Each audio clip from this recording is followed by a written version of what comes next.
Hey, a little US history lesson about immigration. It's really important to understand that immigration and the US government's approach to it is constantly changing and evolving, that the way that we're doing things right now is actually very new. For example, we didn't have any definitions about who could or couldn't come to this country. We had no laws really federal laws related to immigration until the late 19th century with, of course, the Chinese Exclusion Act.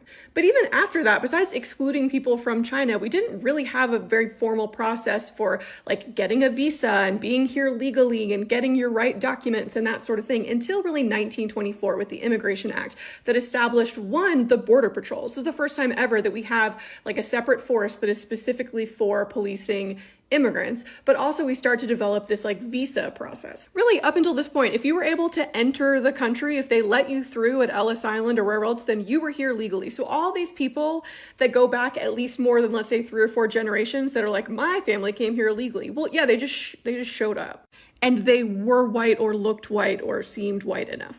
In 1924, this is the first time too that they established this quota system. So what they basically said was, hey, we're going to establish a quota from every different country based on the percentage of the population from that country that is here in the US as according to the 1920 census. So basically they looked and said, okay, there's this many million people who are here from, let's say, Western Europe. Okay, so we're going to allow a percentage of that number to come in every year. And so what this did, of course, is it showed preference to European migrants, but especially Northwestern European. And it was really bad for immigration from, Africa.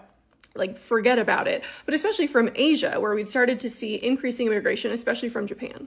Interestingly, the Immigration Act of 1924 is really seen as the beginning of the end of this somewhat friendly relationship between the US and Japan. So if I wanted to contextualize for you, let's say the Pearl Harbor attack, I would honestly probably start with maybe the Gilded Age and our rapid industrialization alongside their Meiji Restoration. But if I wanted to point to a specific event, I might go to the Immigration Act of 1924, because the people of Japan were undergoing a somewhat democratic movement, a lot of connection between Japan and the United States and our economies. There were a lot of Japanese migrants coming to the US for work, and they also felt somewhat superior to other Asian nationalities. And so they kind of were fine with the Chinese Exclusion Act. They didn't mind the US excluding people from other Asian countries. But when Japan was included and they also were being restricted, they did not like that. This 1924 act, of course, also really disproportionately harmed Jewish migrants who were coming from Eastern Europe right at the moment, of course, when anti-Semitism is going to be on the rise, of course, through the 1930s. Again, we had immigration rules, we had immigration laws since the late 19th century. We had the ability to deport people, although at that point, up until 1924, it was really mostly for being a public charge or committing some sort of crime beyond just being here without documents.